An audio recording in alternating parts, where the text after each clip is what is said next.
U najnovijem broju od 6. aprila, ekonomska politika koja izlazi već punih 35 godina, bit će objavljeni intervju doktora Aleksandra Grličkova pod naslovom Zašto i kako renovirati socijalizam.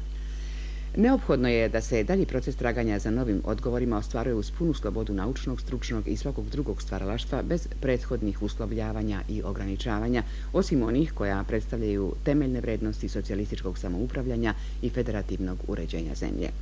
Iskonska težnja čoveka, smatra Grličkov, za slobodom i demokratijom ne počinje socijalizmom, ali je socijalizam jedna, ili bi trebalo da bude, odlučujuća etapa razvitka čovekove slobode. Razume se, podrška naroda nije potpun garant ako u relativno prihvatljivom vremenu ne uslede opipljivi rezultati, recimo životni standard, zaposlenost, sloboda, pravda, jednakost, eliminisanje korupcije, raznih uzurpacija.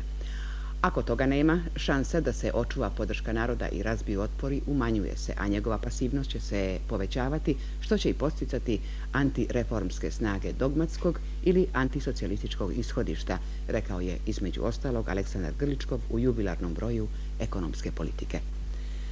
Povodom posljednjih poplava i posljedica koje je za sobom vodena stihija ostavila, sutrašnja politika donosi komentar pod naslovom Voda nešto nosi. U komentaru se kaže: srećom postoji televizija. Dramatični izveštaji o poplavljenim kućama, fabričkim dvorištima i skladištima, medijski dobro obrađeni, pokazali su nam posljedice ovonedeljnih kiša i topljenja snega. Zvaničnici kažu: kiše prolaze, bila je to manja poplava koja je pričinila manje štete, a procena sledi. Komentatorka Verica Rupar ovako objašnjava Objašnjenje Republičkog štaba za borbu protiv elementarnih nepogoda naziva čudnim, a razloge takvog mišljenja nalazi u pravu na republičku pomoć onih krajeva koje zadesi elementarna nepogoda. Komentar se završava ovim rečima: iz udobnosti kancelarijskih fotelja i samo na osnovu izveštaja sa Teleksa drugačije se i ne može misliti. Dok se istina ne utvrdi, ostaju snimci poplavljenih područja. Njih je teško preuveličati.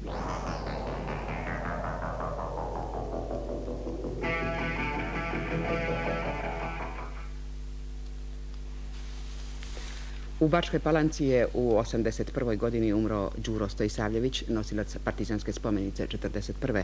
Bio je borac 3. krajiške brigade, nosilac je više ratnih i mirnodopskih odlikovanja. Sahrana je sutra u 17 časova na gradskom groblju u Bačkoj Palanci.